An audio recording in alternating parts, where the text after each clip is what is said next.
John chapter number 6, kwanzia verse number 1. After these things, Jesus went over the sea of Galilee, which is the sea of Tiberias. Then a great multitude followed him because they saw his signs, which he performed on those who were diseased. And Jesus went up on the mountain, and there he sat with his disciples. Now the Passover feast of the Jews was near. Then Jesus lifted up his eyes and seeing a great multitude coming toward him, he said to Philip, where shall we buy bread that these may eat? But he said this to test him, for he himself knew what he would do. Philip answered him, 200 denarii worth of bread is not sufficient for them, that every one of them may have a little. One of his disciples, Andrew, Simon Peter's brother, said to him, there's a lad here who has 5 barley loaves and 2 small fish. Or what are they among so many?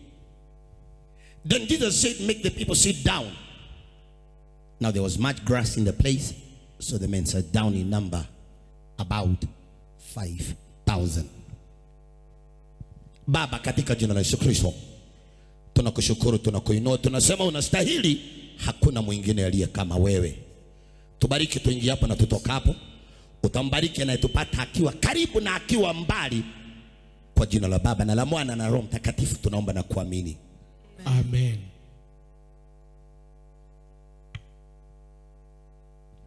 Wakati mwingine ndani ya maisha, Roho wa Bwana atakwambia ukamate breki, uende slow. Wakati mwingine ndani ya maisha, Roho wa Bwana atakwambia ukamate breki, uende slow. Watu zaidi ya 5,000 wamesimama, wanataka kwenda nyumbani. Wanaangalia saa ya mkono, wanataka kwenda nyumbani.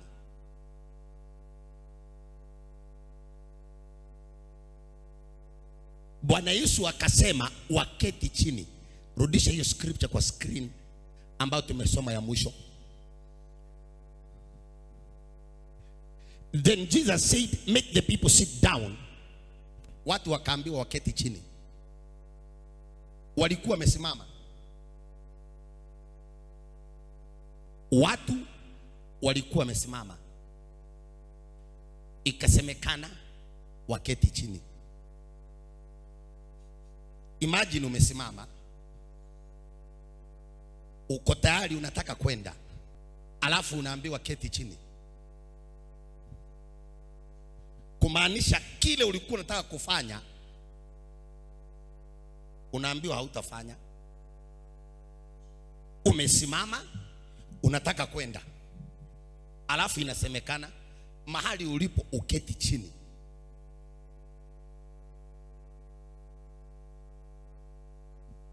Ni kitu gani sasa hivi Bwana anakuambia uende slow, usubiri kidogo? Watu walikuwa wamesimama, wamama na begi zao, wanaume na simu zao, na kila mtu nataka kwenda. Ikasemekana keti chini. Keti chini.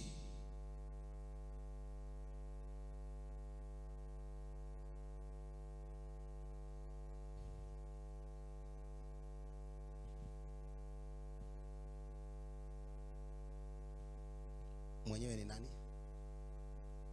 Yangu. Ndio umeshughulikia ikafika hapo. Maliza. Baba, katika jina la Yesu Kristo, ninaombea hii juisi ya kwake, hii kidogo amebakisha wakati anakunywa, iwe ni damu ya Yesu Kristo. Ukambariki na chupa ambayo iko, asiende kutupa, akae nayo kidogo wiki 2-3, au uweke vitu vingine kwa nyumba. In Jesus name.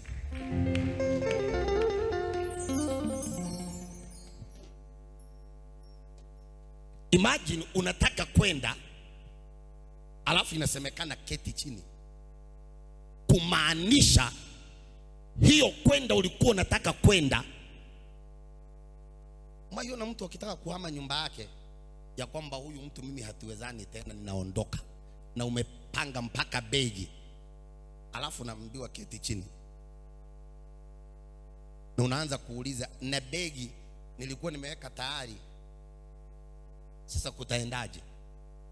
Keti chini. Tusome pamoja John 6:10. Then Jesus said, make the people sit down. Now there was much grass in the place, so the men sat down in number about 5,000. Alisema waketi chini. Walikuwa nataka kwenda. Sijui ni kitu gani ulikuwa unataka kufanya, na ni kama Bwana anakuambia ushike break kidogo. Nyumbani utaenda ndio, lakini sio sahi, subiri. Na waliona ni kama Yesu anawawestia time. Unasema tuketi chini, si tunataka kwenda na saa zimeenda. You are wasting our time. Sa imagine kuna wakati mtu unaonanga ni kama your time is being wasted. Wengine ni ndani ya huduma, unataka kutoka ukisema they are wasting my time, naye Mungu anasema ukae. Kuna vitu hajamalizana na wewe. Wakati mwingine unasema they are wasting my time kwenye hii department, mimi nitagura, nitaandika barua ya kuresign. Alafu unasikia Bwana akisema they are not wasting your time. Your time is in my hands. Sir, your time is not being wasted. God is in control. Say amen, sir. Amen. Amen. Amen. Which point is this I'm trying to drive home? Patience. Patience. Yeah. That one should just stick around for some time instead of living in a hurry or in a half. Tunasema hivi, watu walikuwa wamesimama, Jesus akasema make the people sit down. Walikuwa wanataka kuondoka, akasema wasiende, waketi chini. Na kulingana na wao ni kama ana waste our time.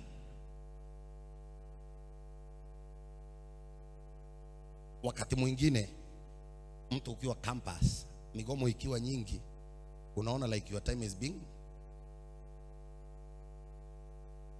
yani kuna mtu under the sound of my voice, neno la Mungu kwako ni ya kwamba there is no time of yours which is being wasted, because after all time ni Mungu anapeananga. Yani mtu anasema mimi nimekaa sana bila kuolewa, na ni kama wanaume wameisha. Mimi ati kama wale wanawake wengine,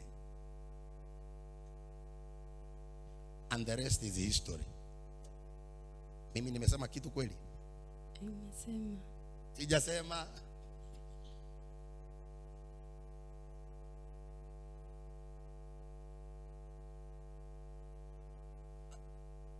Ati anapoteza time yetu. Yesu alisema watu waketi chini. Keti chini.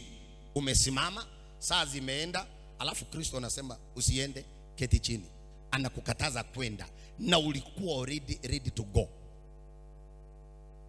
Unakuwa na date fulani, unasikiza injili, hiyo date inakuwa cancelled. Anasema usiende.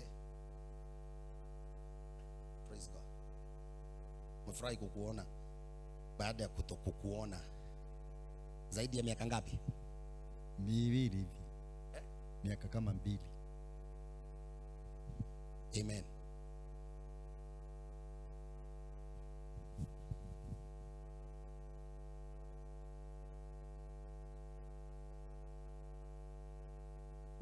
Niombe tu hiyo simu. Naona uko busy unaandika ka message. Hata tu niombe. Sitasoma.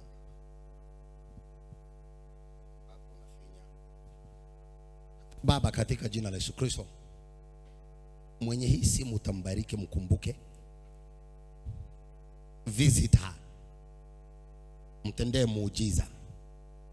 Hii simu nimeiactivate na kuichochea for signs and wonders.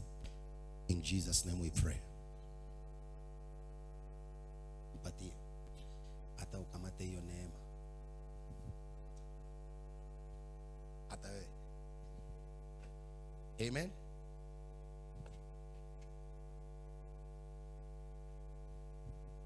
Akasema watu wafanye nini? Wakae chini. Na walikuwa wamesimama wanataka kwenda. Akawakataza. Sijajua ni kitu gani Mungu anakukataza siku ya leo.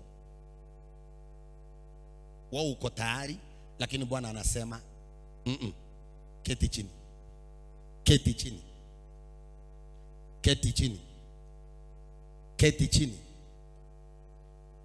Unataka kufanya kitu na Bwana anaweka breaks. Anasema sit down.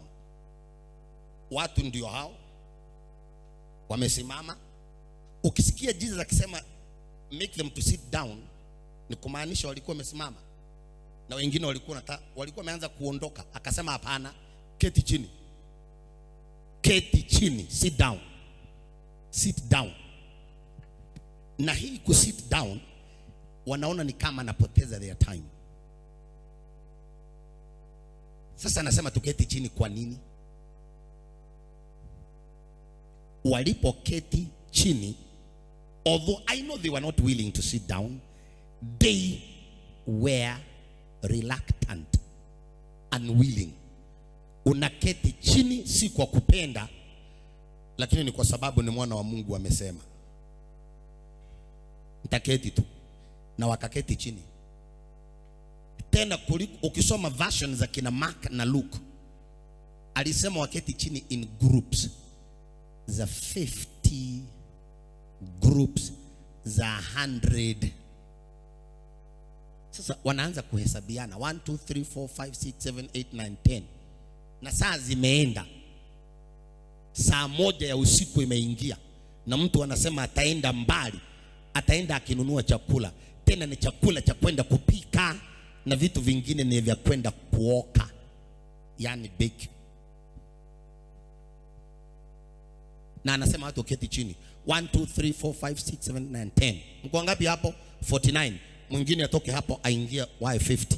Hapo mko ngapi? 80. 20 waongezeke. Walikuwa nakaa 50 na 100. 50 100. 50 100. 50 100. 50 ni nusu ya 100, na 100 ni double ya 50. Nenda ukachunguze what that means. 50 100. 50 100. Wakaketi chini. Baada ya kuketi chini, Yesu alichukua mikate, akaibariki, akapatia wanafunzi, akawaambia wapelekee watu. Sasa hapo ndio watu waliona, now this is too much. Yani ametuambia tuketi chini kwa sababu ya mikate 5 na samaki 2. Na kuna mtu mahali umefika saa hizi, hiyo ndio language unaongea ya kwamba huyu mtu amenisumbua, this is too much. Haya madeni yamezidi, this is too much. Haya maumivu yamezidi, this is too much. Yani kuna mtu, hiyo ndio language umeongea leo, wengine ni jana, wengine ni juzi, ya kwamba now this is too much. Huyo mtu anakujanga saa 4, sasa tena ameanza kuingia saa 5. This is too much. Ninaona watu wakisema this is too much. Tumeambiwa tuketi chini, alafu tukafikiria malori yatakuja yakifuatana, malori ya samaki na matrela ya mikate. Sasa kuliko wafanye hivyo, ni hii 5 mikate anachukua na ombea, anasema tuletewe. Yani ninaona kuna watu ambao walianza kufanya mikono hivi. Sasa hii, unajua hata kama hausikii mtu anasema nini, body language inaweza kuambia. Watu ambao wanakusengenya utajua. Watu wengi ambao wanasengenya hawatumiangi mikono. Inakuanga ni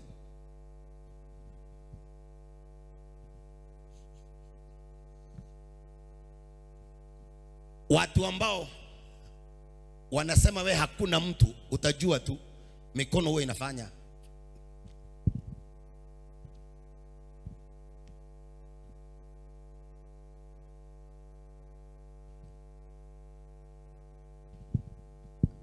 This is too much.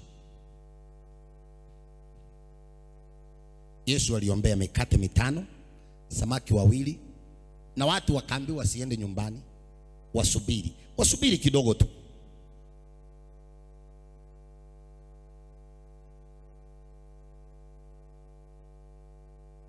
Mikate ikaanza kupelekwa na samaki. Wanafunzi ni 12, huenda waligawa 6, nyinyi 6 mikate, nyinyi 6 samaki. Wakapeleka hapo, kila mtu akasubiri hii itaisha. Laini ya kwanza wote wakachukua, wengine haraka, ikaenda laini ya pili, ikaenda laini ya 3, ikaenda laini ya 4. Wale wako kule nyuma hawakuwa na matumaini huko itafika. Wakati mwingine unaweza kuwa kwa jam, umebebwa na matatu ambayo hata kioo hakifungiki na kunanyesha, na mko kwa jam. Hapo chini ukiangalia ile gari unaona ni gari ya milioni kadhaa, ambayo mpaka roof ni convertible. Mataa anaweza akaficha na vitu vingi. Sasa unajiuliza, mimi niko kwa matatu, kioo hakifungiki, na huenda kuwe na kakunguni kamoja. Sasa ukiangalia hii gari iko hapa chini, unajiuliza huko mimi kweli nitafika? Na shetani anakuambia vizuri, hutawahi fika, lakini Roho wa Bwana anasema utafika na utapita, in Jesus name. Somebody refuse to be discouraged. Refuse the enemy speaking to you. Unaangalia mikate kule mbele kule inaliwa na samaki, unauliza itafika huku mimi nilipo? Bwana anakuambia itafika, itafika, itafika. Wengine wanasema watakufa kabla haijafika. Itafika, itafika, itafika, itafika.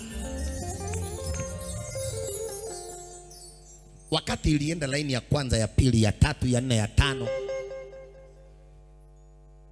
ya 6, ya 7, ya 8, 10, hapo ndio watu wakaanza kushangaa na kuangaliana, kwani what is not happening here? Yesu wako kule mbele anaangalia, ana monitor distribution vile inaendelea.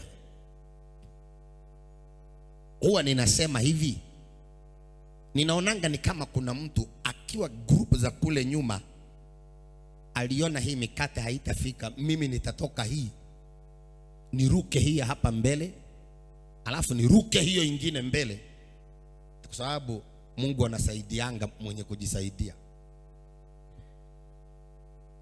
Yani nikae kule nyuma, hii mikate haitafika huko, nitaruka hii na niruke hii. Saa zile wana supply kule, niruke ingine. Na ubaya wa kuruka namna hiyo, unaweza ukaruka kwa group ambao wamekula na haujakula, na uambiwe ukae wapi?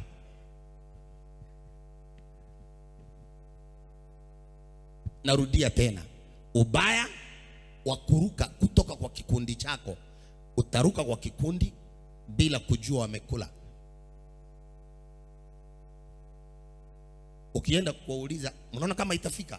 Wanakuambia ilifika kitambo.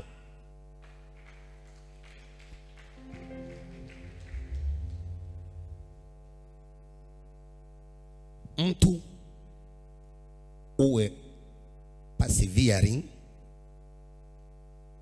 mtu uwe patient, mtu uwe na long suffering. Tunda la Roho, unavumilia,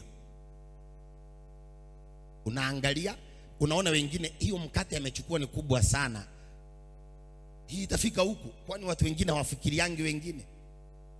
My brother, watu wako namna hiyo. Mungu ndiye anakufikiria vizuri.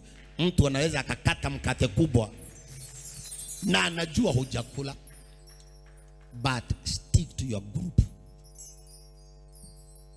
Mikate ikaenda, watu wakaanza kushangaa. Hata wenye kuserve ni kina nani wanaserve? Ni mitume. Tutaje kadhaa: Peter, John, James, Andrew, Judas yule mwingine nani? Kwa nini mnapenda Thomas hivyo? Nasikia watu wote wanasema Thomas. Kwa jina lingine aliitwa nani? Semeni pacha. Didymus. Nani mwingine? Ate Eddie. Matthew, yes. Nathaniel, yes. Andrew tumesema. Kulikuwa na James mwingine anaitwa James wa Alphaeus. Wao ndio wanaserve chakula, wakaanza kuangaliana. Kwani what's not happening here? Yesu amesimama ana monitor kila kitu vile kinaendelea in your life and in my life. Tukiwa tumelala na tumeamka, Kristo ako macho, ana monitor kila kitu. Ana monitor watoto, ana monitor masomo, ana monitor your body temperature, ana monitor your savings, everything about you ana monitor. Have faith in God. You may not have faith in a man or in a woman, but have faith in God. Ana monitor, anaangalia, anatazama, yuko macho. Kristo alikuwa anaangalia tu na haongei, anaangalia. Even right now anajua umefanya mtihani na ukapita na hakuna kitu umepata so far. Na kuna wale ambao wameitwa lakini kwa sababu ya ukosefu wa finances, hiyo yote anaona. Anajua kile anataka ufanye ni umwabudu, umuamini, umuinue, umshukuru in advance, na before you know it itafunguka milango ya double kama sio ya triple, in Jesus mighty name.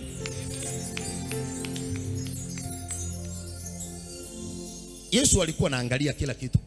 Anaangalia tu vile chakula inapelekwa, samaki wanapelekwa, na ajabu ni kwamba hakuna mahali tunasikia ati mikate iliisha ikawa ni samaki wamebaki, au samaki wameisha mikate ndiyo inaendelea.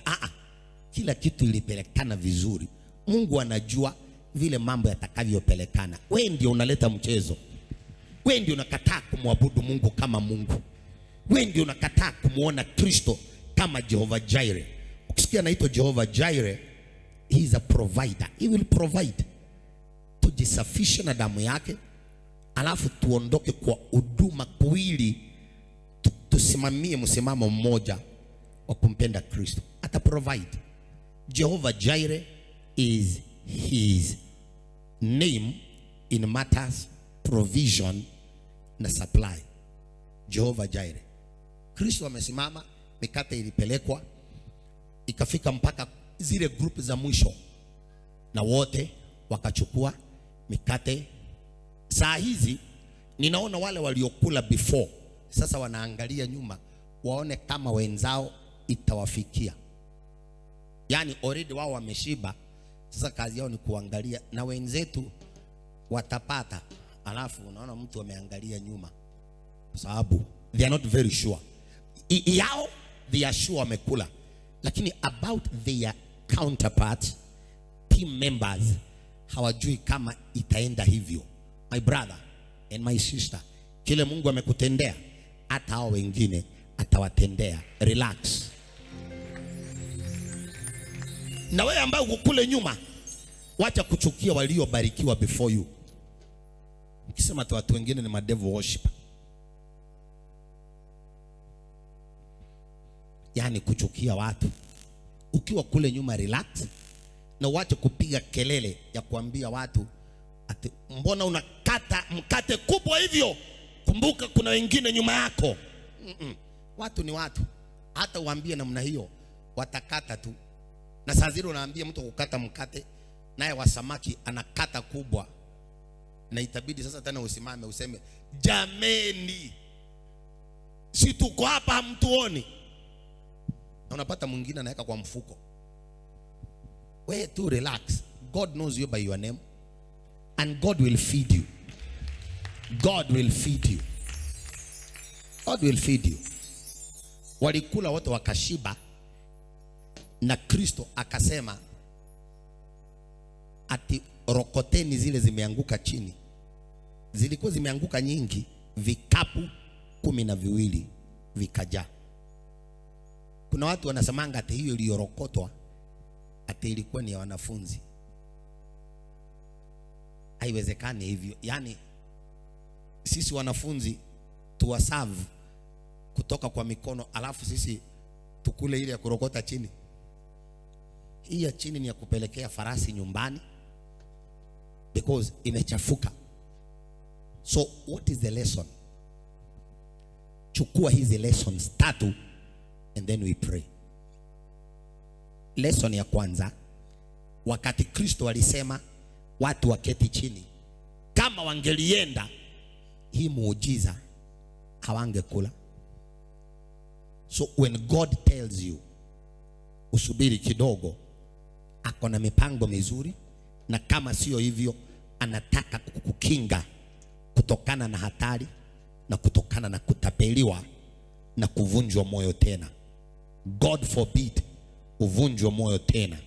Umevunjwa moyo mara 2, wengine mara 3.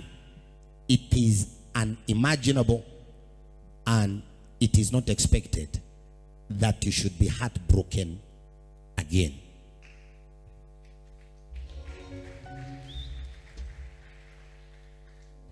Lesson ya pili, wakati alisema waketi chini kwa groups za 150, walianza kuhesabiana 1 2 3 4 5 6 7 8 9 10 50 100 50 100.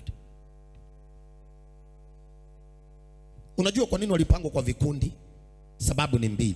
Sababu ya kwanza, Mungu hajataka ati kanisa lote.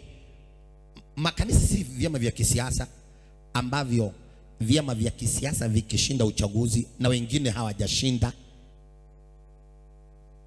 they come together, wanatengeneza amalgamation, wanaita chama fulani chama fulani. Mungu anataka kanisa tuwe in branches ili watu waweze kudevelop talanta zao. Ikiwa kanisa ni moja tu Nairobi, mtatumika wapi? Mungu anataka kanisa fulani itakuwa kubwa 100, ingine itakuwa 50, 150, 150. Number 2, hizi groups za 50 na 100 ni njia ilikuwa inatengenezwa ya kupitishia mikate. Kwa maana vile walikuwa 5,000 wanaume, wanawake labda ni 10,000. Kama wangeliketi chini, mikate ingepitia wapi? So wakati waliambiwa 50 na 100 ni njia ilikuwa inatengenezwa ya kuletewa mikate. Kuna mambo Mungu anafanya in your life hauyapendi, lakini anasema ni njia anakutengenezea ya kukubariki. Ni njia anatengeneza ya kukubariki. Ni njia anatengeneza ya kukubariki. Ni njia anatengeneza ya kukubariki. And then finally,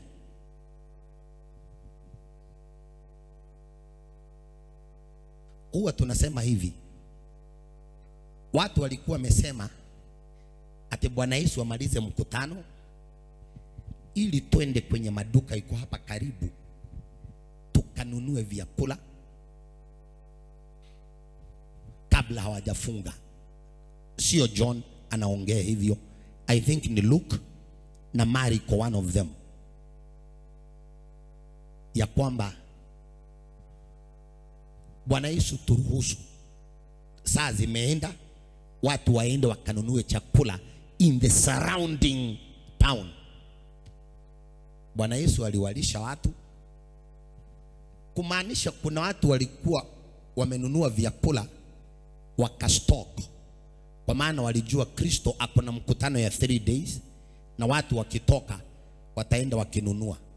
Yani unakataa kwenda kwa mkutano ya Yesu, unafungua duka, unajaza vitu ili watu wakitoka mkutano wanunue maziwa, wanunue mikate, wanunue kila kitu.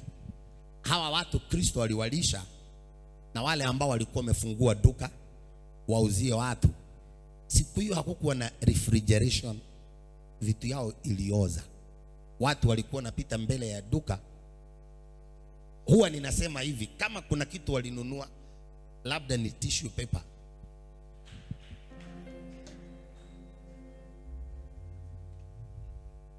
Lesson ni gani? Hii mambo ya kukataa kwenda kanisani, kwenda huduma, kwenda crusade, kwenda kwa maombi, kwenda fasting. Watu wengine wanaenda kufanya kazi ya Mungu, nao unabaki ukisema utatake advantage.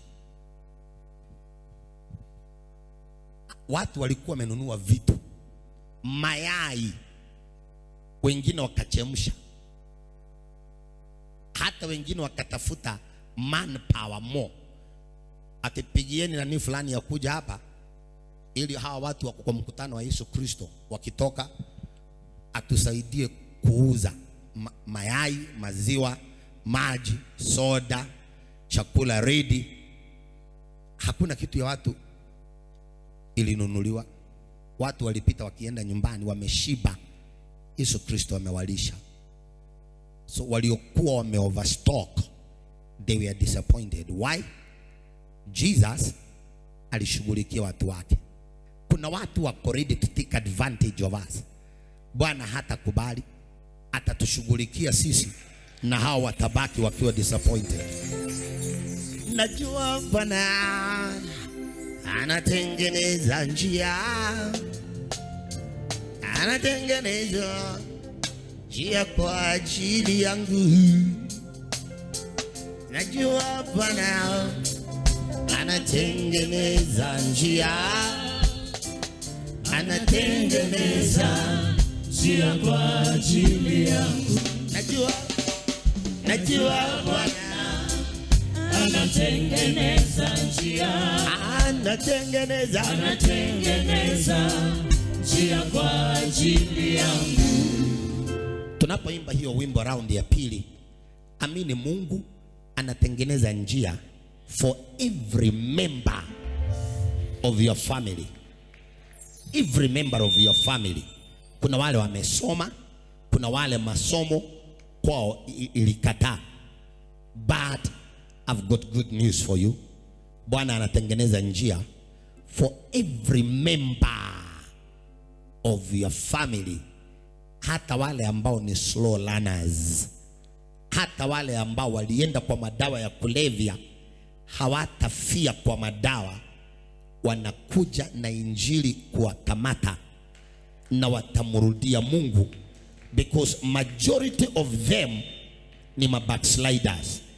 They are coming back to Christ kama mwana mpotevu. Najua Bwana anatengeneza,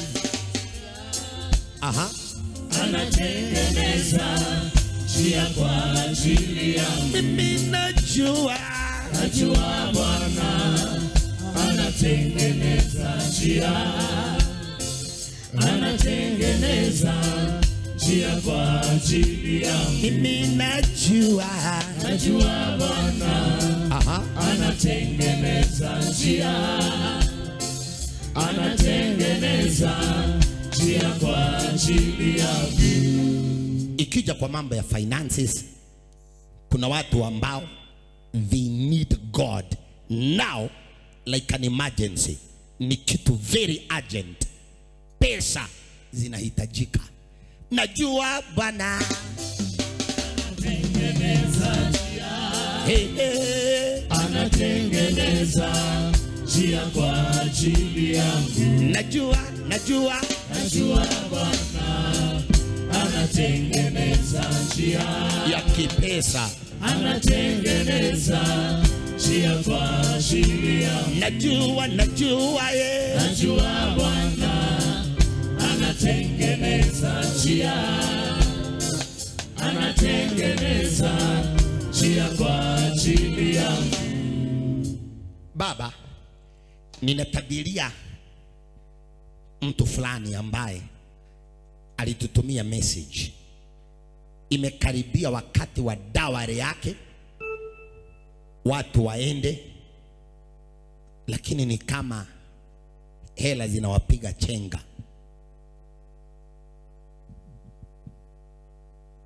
Unajua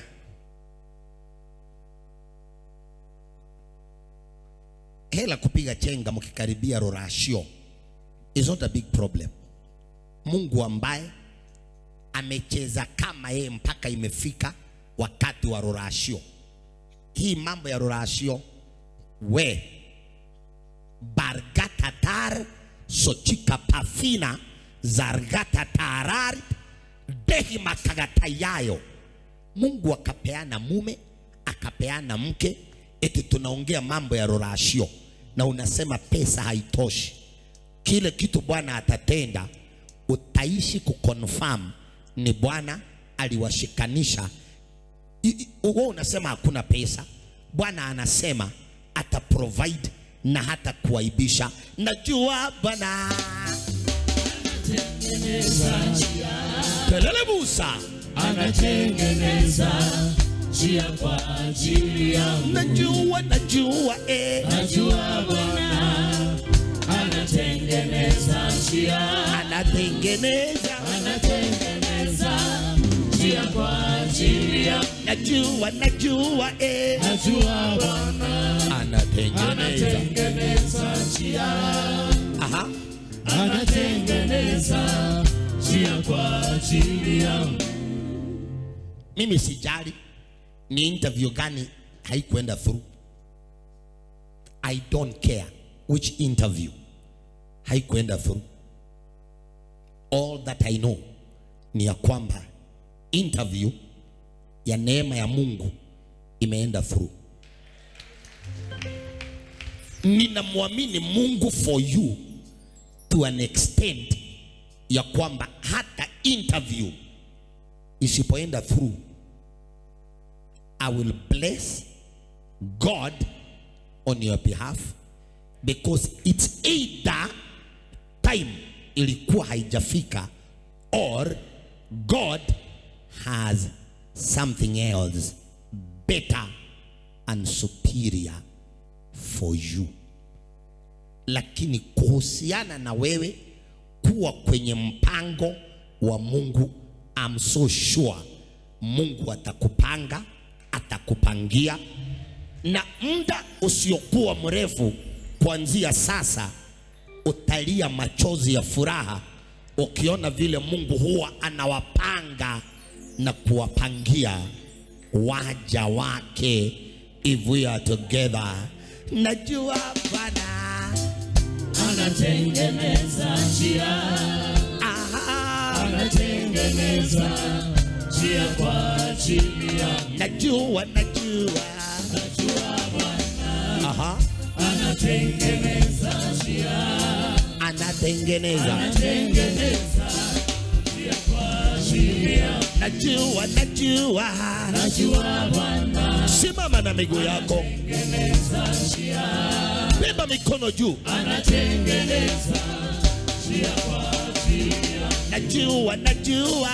Najua Bwana anatengeneza njia, anatengeneza njia kwa ajili yangu. Najua Bwana, aha, anatengeneza njia. Haleluya. Anatengeneza njia kwa ajili yangu. Najua ya. Najua Bwana anatengeneza njia. Anatengeneza njia kwa ajili yangu. Najua Bwana anatengeneza njia. Anatengeneza njia kwa ajili yangu. Najua Bwana anatengeneza njia. Anatengeneza njia kwa ajili yangu. Baba, katika jina la Yesu Kristo, nataka nikushukuru kwa ajili ya huyu kaka na huyu sister ambaye tunashiriki na yeye dakika hii. Baba, ninaomba ukaweze kutusamehe mahali ambapo tulijisikia vibaya baada ya wewe kutenda mambo fulani, kama vile watu walikuwa wamejiandaa waweze kwenda nyumbani, lakini ukasema waketi chini. Ninaona wakilalamika, ninaona wakifadhaika, ninaona wakiwa na anxiety. Mbona unasema tuketi chini? Baba, ninaombea huyu brother, ninaombea huyu sister ambaye amekunungunikia, akakukasirikia, akapoteza radha ya wokovu, akapoteza furaha ya maombi. Baba, ukamsamehe. Kuna mambo fulani ulishika breki, lakini yote ni kwa ajili ya baraka na miujiza ambayo umempangia. Wakati tutashauti jina Jesus, mashetani watoroke na mambo ya huyu mpendwa yakajipange kimiujiza.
Yes, Lord. Yes, Lord, you're doing it today. Najua Bwana anatengeneza njia, anatengeneza njia kwa ajili yangu. Najua Bwana anatengeneza njia, anatengeneza njia kwa ajili yangu. Unaweza ukaketi chini dakika moja. Watenda kazi, mtapeana bahasha kwa watu wa Mungu. Nataka niombe haya mafuta, nitaweka hapa chini. Utakuja ukimtolea Bwana, weka kidole tu ndani ya mafuta, jipake kwa mikono yako in the name of Jesus Christ. Wewe ambao unatoa na simu na kompyuta, Bwana akubariki. Mafuta ya kufikia huko ulipo by the process ya spiritual osmosis in the name of Jesus Christ. Baba, watu wanaenda kukutolea dhabihu zao, sadaka zao, fungu la 10. Kuna mtu anaenda kukutolea ile alikuwa na save. Fabreni tagata sachipagatalar tohembri gaivade sikia jaya omkodika famret. Baba, akiwa mtu popote alipo, mponye. Unanikumbusha ya kwamba walikula bila kunawa mikono. Hakukuwa na nafasi ya kutawadha, mikono ilikuwa chafu, lakini muujiza ukasafisha mikono yao. Hakuna aliyekula. Ikaenda kusemekana ya kwamba tumbo limechafuka na wengine tu wamepatwa na H. pylori. Chakula kinachotokana na wewe ni cha kuleta afya, sio cha kutuletea madhara. Nataka nikushukuru kwa maana somebody's son, somebody's daughter is about to get what they have always desired to get. Hata kama yeye na mzazi kuna wakati kumekuwa na kuvurugana, na hiyo kuvurugana kwenu is understandable. Mtoto anaona miaka inaenda, nawe pia unaona ni kama amekuwa idle. That altercation na little misunderstanding between mzazi na mtoto, kwa sababu ni kama njia za mtoto zilifunga. Hiyo season imekwisha. After this prayer, after your giving, after your interaction with the Spirit of God, Bwana anafanya kitu. Baba, unaniambia nitangaze ya kwamba kwa yeye ambaye ninaomba na yeye, na kuna kani kama uchawi waliompiga nao, ni kama huo uchawi umeanza kusucceed. After this prayer ndio mtajua hakuna uchawi na ushirikina ulikuwa umesucceed. Bwana anaenda kuituma back to sender, na Bwana anaenda kuwagonga na upofu waliokuwa wanakuzima. Kuna wale walikuombea vibaya na hawakuficha, wengine wakakutumia voice note ya kukutukana na wakasema hakuna mahali unaenda, na kulingana na zile shida unapitia sasa hivi ni kama hiyo voice note yao inafanya kazi. After hii ibada kuna matukio ya kimungu yatatendeka ndani ya maisha yako na ndani ya maisha yangu, na watu wanaenda kujua na kungamua ya kwamba God is not against us, God is on our side. Baba, ninaona jina Steven, nimefunga macho, ninaona jina Njau, nimefunga macho, ninaona jina Doreen, nimefunga macho, ninaona jina Lucas, nimefunga macho, ninaona jina Anthony, nimefunga macho, ninaona jina linaanza na leta G. G for Godfrey, G for Grace, G for Gleason, and so forth. Nimefunga macho, ninaona jina Kagendo. Nimefunga macho, ninaona jina Habakkuk. Kwani kuna watoto na watu wazima wanaitwa hilo jina? Sijaona mtu anaitwa hilo jina. So Mungu anajua. Mbona ninaona Habakuk? Either kuna mtu au labda ulikuwa unasoma kitabu ya Habakuk leo au jana, or there is something you're doing some homework concerning kitabu ya Habakuk. Baba, katika jina la Yesu Kristo, thank you for Lydia. Thank you, Lord. Thank you for Joanne. Thank you, Jesus. Thank you for Andrew. Thank you, Lord.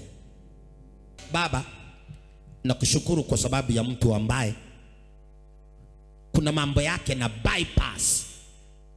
Jibu maombi yake, msaidie and bring them through, na watashuhudia.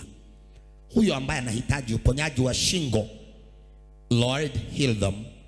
Na yeyote ambaye kuna mambo fulani ya mifupa, madaktari wamepima na test fulani, na kuna scaring news kuhusiana na mambo ya mifupa,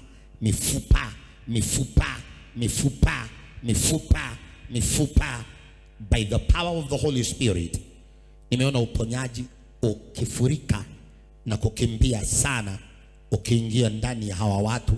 Patrick, your case is before the Lord, and God is bringing you through, and you shall rejoice because he is a good God. Baba, kuna mtu ninatabiria muujiza. Nimeona akiambiwa sijui akuje achukue vitu vyake, vitu vyako. Kuna vile wanakuambia vitu vyako hapa, vitu zako hapa. I don't know ni story gani imekuepo, lakini kuna vile naona wakikwambia vitu vyako hapa. Zile habari unaambiwa ni discouraging concerning na vitu vyako. Kuna wale wanaambiwa vitu vyako usipokuja kuchukua tutafanya ABCD XYZ.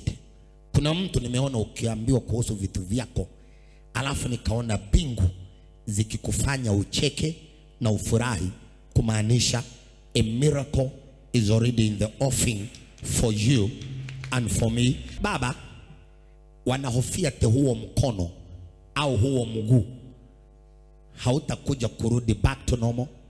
Bwana anasema huo mguu, huo mkono atakuja kurudisha back to normal in the name of Jesus. Ninamshukuru Mungu kwa sababu kuna mwanaume ambaye kuna matatizo fulani ya kiuzazi, sijui kama ni ugonjwa au ni shida, na hii ndio ya mwisho. Nimeona kwenye ulimwengu wa kiroho Bwana akimguza mwanaume matatizo ya kiuzazi, magonjwa fulani. Hey! Semeni haleluya! Semeni haleluya!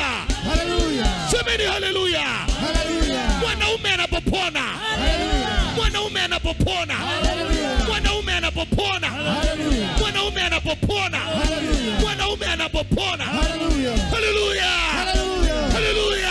Hallelujah. Haleluya! Hallelujah. Haleluya! Hallelujah. Haleluya! Hallelujah. Make a joyful noise.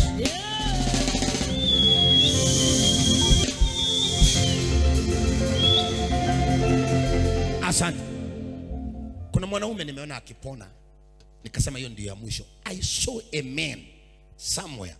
Wanawake pia wachukue hiyo neema, but specifically kuna mwanaume ambaye matatizo fulani ya kiuzazi, ugonjwa fulani kwa maeneo ya uzazi, Bwana ameigonga, ameimaliza, na atabakia kuwa Mungu na atashuhudiwa milele.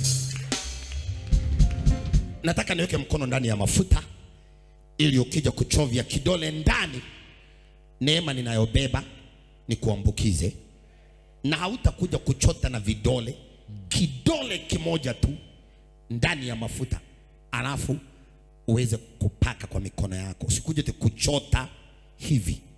Ukija kuchota hivi, wewe yani unakuja kutumbukiza mikono yote ndani na kuchota hivi, kidole kimoja tu ndani, kutoa paka kwa mikono. Ninapo ombea haya mafuta, chukua ushuhuda mmoja in Jesus name. Baba, neema ninayobeba, nguvu za Roho Mtakatifu ndani ya haya mafuta. Mkono wangu ukae kwa mafuta tunapochukua ushuhuda moja peke yake. One testimony. Testimony moja. Just one. Bwana Yesu asifiwe. Amen, amen. Haleluya. Kwa majina naitwa Alice Wanjiru, na mchana wa leo nimeokoka, nampenda Kristo kama mwokozi wa maisha yangu. Mimi nataka kushuhudia ukuu wa Mungu, kwa sababu mimi kuna miaka ya hapo nyuma nilikuja nikamkana Mungu na nikaona kana kwamba hakuna Mungu, na ilifika wakati kwa sababu ya zile changamoto nilikuwa napitia, nilikuwa na face rejection everywhere. Kila mahali nikienda nilikuwa nakataliwa, familia yangu ilikuwa imenikataa, na hata nilikuwa nimefukuzwa nyumbani na wakaapa ya kwamba mimi si wao. Ilikuja ikafika mahali nikamkana Mungu kwa ulimi wangu na nikasema hakuna Mungu na sitawahi muamini, na ilifika mahali nikajiingiza kwenye madhabahu ya ushirikina. Like nilitamani ni kwende for worshiper, kwa sababu nilitamani ni muabudu shetani, kwa sababu nilijaribu kumwabudu Mungu lakini hakuwa anajitokeza kwa njia yoyote ile. Lakini ilifika mahali wakati niliingia kwa ile madhabahu niliona ya kwamba there was God who was fighting for me, na kuna Mungu ambaye alikuwa anateta na mimi, alikuwa ananitetea. Na wakati nilijiingiza kwa ile madhabahu, nilienda kwa siku ya kwanza nikafanyiwa zile mambo nilifanyiwa na nikaambiwa lazima nifuatilie. Lakini wakati siku ya pili niliambiwa lazima nirudi mahali pale niende nifanye kafara. Wakati nimetoka kazini nikiwa hapa Moi Avenue, wakati nimepanda gari nataka nikimbie kwa ile madhabahu ya kishetani, niliona mwangaza mbele yangu, na wakati niliona huo mwangaza niliona ni kama nimepofuka. After hapo mimi hata ile gari nilikuwa napanda sikuiona mbele yangu tena. Mimi niliona ni kama sijui ni nini ilikuwa inanishika mkono, na mwenye alinishika mkono alinielekeza mpaka kwa hii madhabahu, na mimi sikuwa najua anything to do with Miracle Center. Nilijua hiyo siku, na wakati nilikuja hapa nilikuta Pastor Andrew. Huyo ndiye aliomba na mimi akaweza kunielekeza katika maombi ya toba. Lakini wakati nilitoka kwa hii madhabahu, kwa sababu nilikuwa nimeshaambiwa nisiwahi toa siri za pale, kwa hakika kuna mambo ilianza kutokea katika maisha yangu, na nakumbuka kuna vitu nilikuwa nimekanyagishwa. Wakati nilitoka kwa hii madhabahu na yule mchungaji aliomba na mimi, aliniambia usikue na shaka, neema ya Mungu itakuenda mbele na atakutetea. Lakini wakati nilifika kwa nyumba, Bishop Moiro ulikuwa umenipea mafuta. The following day nilikuja nikakupata kwa huduma na ulinipea mafuta. So hiyo mafuta ulinipatia, nilienda nikaimwaga mahali kwa nyumba yangu. Wakati nilikanyaga hiyo mafuta, miguu yangu ilikufa ganzi, sikuwa natembea, sikuwa naweza kutembea. Kwa mwili wangu nilikuwa nasikia it's like vitu zinanichoma na waka moto kila mahali. Lakini sasa nikawa nashindwa nitafanya nini. Nikajaribu kufuatilia maombi, na kuna siku moja nilikuja kwa deliverance. Wakati nilifanyiwa deliverance hapa Bishop, wakati uliniombea maombi ya deliverance, nikienda nyumbani kuna accident ilifanyika. Na hiyo accident ilifanyika, kuna gari ya Githurai na gari za kwenda Kayore ziligongana. Kwa hiyo gari ilikuwa mbele yangu ndio ilifanya accident, na huyo msichana mwenye alikuwa kiti ya mbele alikatwa kichwa ikaanguka chini. Wakati mimi nilifika nyumbani nilisikia sauti ikiniambia, hiyo ajali ni wewe ulikuwa umetegewa, lakini nimekutegulia. Ulikuwa ukufe siku ya leo lakini haukukufa. Mimi wakati nilisikia hiyo sauti, sijui ni nini kilinishika. Nilisikia tu nimetetemeka mwili wote, nikasikia nimeishiwa na nguvu, nikasikia hata singeweza kutoka mahali nilikuwa nimeketi. Lakini namshukuru Mungu ni kwa sababu ameweza kunitetea. Shetani amejaribu kunitegea mitego ya kifo, lakini Jehova amesimama na mimi. Alijaribu kuchukua mtoto wangu, lakini wakati nilimleta kwa mikono ya Bishop Moiro, neema iliyokuwa juu ya Bishop Moiro iliweza kurudisha mtoto wangu uhai. Saizi mtoto wangu ako na neema, mtoto wangu ako salama, ako na afya. Fanya maombi ya shukrani, fanya maombi ya shukrani. Baba, katika jina la Yesu Kristo, nimekuja nikiwa nimenyenyekea chini ya mtumishi wako. Nimekuja nimenyenyekea kwa hii madhabahu iliyobeba neema yako Rabi, na nimekuja kusema Bwana, nimekuona ukinipigania. Ni wewe Bwana umekuwa ukinitetea. Isingelikuwa ni wewe Bwana, ningekufa kitambo. Wakati shetani alinishika mkono Baba, nilikukana kwa ulimi wangu, lakini siku ya leo Jehova, nimetambua ya kwamba ni wewe Bwana, ni wewe Bwana. Nimekukiri siku ya leo, nimekukiri kwa ulimi wangu Bwana, na nimetambua ya kwamba wewe ni Mungu. Baba, niko hapa, unichukue, unitumie jinsi unavyopenda. Ni kwa sababu kama ungelikuwa umemalizana na mimi, ningekufa kitambo. Ungeliacha wachawi wanimalize, lakini umesimama na mimi. Kila siku baada ya siku Bwana, unanishika mkono na kuniongoza. Wakati baba yangu niliambiwa nitoe kafara ya mtoto wangu, baba yangu ulitokea mbele yangu kama mwangaza na ukasimama. Jehova, ninakutukuza ni kwa sababu ulinijua nikiwa kwenye tumbo la mama yangu. Ulikuwa na maksudi ya maisha yangu. Baba yangu, naomba unitumie jinsi unavyopenda. Nimekuja kwako Baba, nimemimina moyo wangu kwako Rabi. Nitumie jinsi unavyopenda. Nitumie Baba jinsi unavyopenda. Nimekubali Bwana kwa moyo wangu wote. Nimekubali Bwana, unifanye jinsi unavyopenda. Baba, siwezi bila wewe. Siwezi Yesu. Sijui niseme nini kwako. Nasema ni asante kwa neema yako. Baba, ni mkono wako umenifikisha hapa. Jehova, ni upendo wako umekuwa mwingi kwangu. Ninakushukuru na ninasema uinuliwe. Baba, nimeapa ya kwamba nitakutumikia.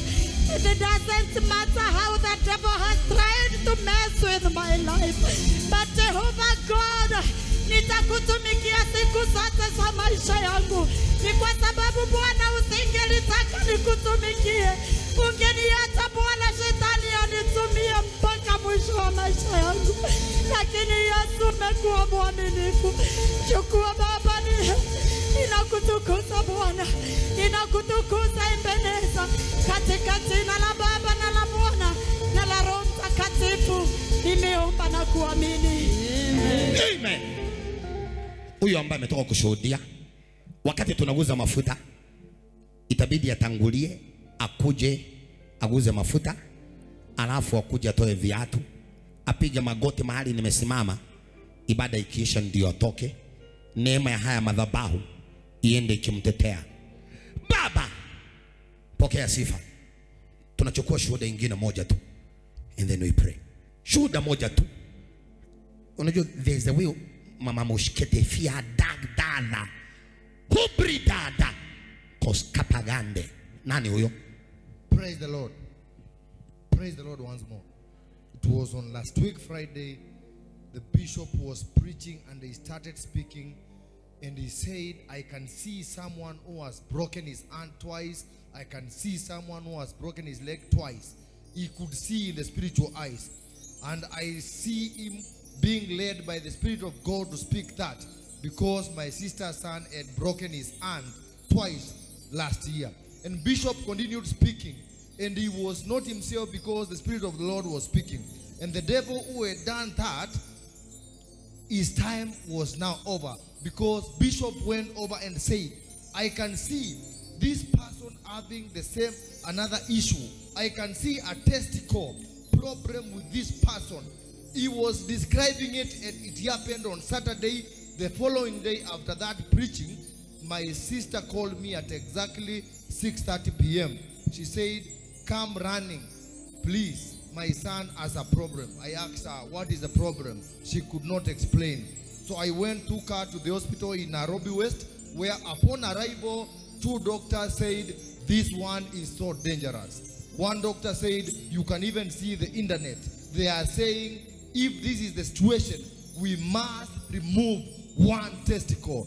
Another doctor came there and said, I am also confirming what this doctor said. I followed him. I said, what are you saying, doctor? The doctor said, we are going to do this because 6 hours have already passed. I said, it has already been preached, and the Lord spoke, and the Lord cannot have been lying. What he said, he has said. Immediately, I texted Bishop. It was at exactly 21:42 p.m. So Bishop replied to me and said, has the surgery be done? I said, not yet. And at exactly midnight, 00:00 hours, there was no 1 minute past, the boy surgery had been done, and the doctor is an Indian. He called the father in my presence and said, it has been successful. We have not removed one testicle, and the Lord has done it. I saw an Indian doctor speaking. I never wasted any second. I texted Bishop. I said, God has done it. Especially the way the doctor had said has not been done. But the God of Israel has done the way you have said. You said that the Lord has told you it is going to be successful, and it was successful. When the boy woke up, he was speaking in tongues because they had put him a lot of medicine to sleep so that they can do the surgery. He's a 14-year-old boy. He was asking, have they removed anything from me? Am I intact? Do I have the 2? The mother was saying, you are okay. But the boy could not believe. The father came and said, you are okay. The boy could not believe. I went there praying and told him, my nephew, you are okay, and this is my voice. I'm confirming to you, the God has done it. And the boy started praising Jesus from that moment. I thank God because that witchcraft has been defeated once and for all. And I tell you, when Bishop prophesied, I went to the altar. I never knew what he was saying. I said, I'm going to tithe, I'm going to give towards that prophecy. And I tell you, the sacrifice has done it. Even my sister, before the surgery, sent a sacrifice to this altar. And I can tell you, the people who are bewitching you have taken a sacrifice to their altars. So that is why I'm challenging you. Don't do nothing. Do a sacrifice to your altar and let your altar work it out in Jesus' name. Hallelujah! Hallelujah! Hallelujah. Hallelujah! Hallelujah. Hallelujah! Hallelujah. Hallelujah! Hallelujah. Baba, katika jina la Yesu Kristo, aliyeshuhudia wa kwanza ametuambia alikuwa amekukana na akawa ameenda kwenye madhabahu za kimashetani, na akiwa anataka kwenda kutoa kafara, mwangaza ukampiga. Bwana wa mabwana, huo mwangaza ambao huo unazima shughuli za kimashetani ndio tunahitaji. Baba, leo ndio tumegundua ya kwamba kuacha Yesu Kristo ndiyo kutupa mbao na kuchanganyikiwa, lakini kurudi kwako na kukurudia, hiyo ndiyo hekima, and that is the best decision.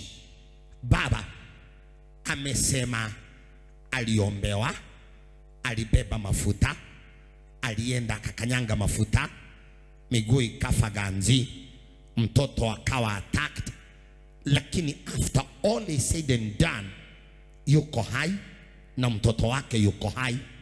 Wote ambao wametupata leo wanapokutolea sadaka zao, madhabahu za kishetani ambazo zinapigana na pesa zao na jamii zao na watoto wao na afya zao, hizo madhabahu zote fire! Fire! Fire! Fire!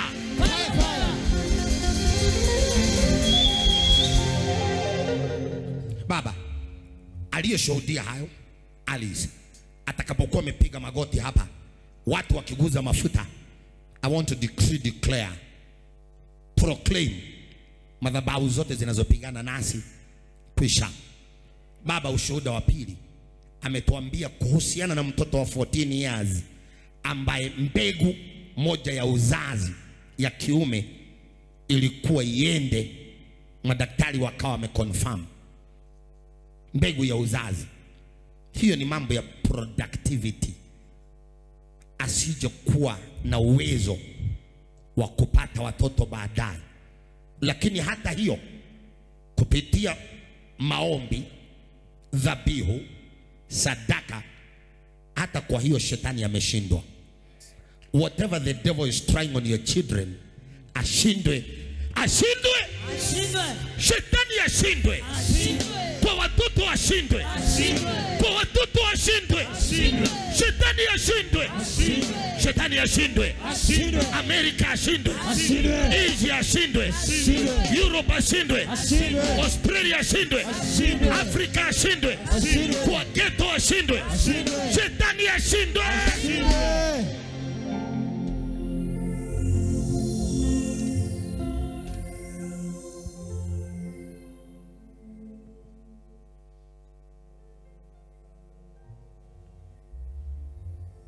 Alice kwa madhabahu.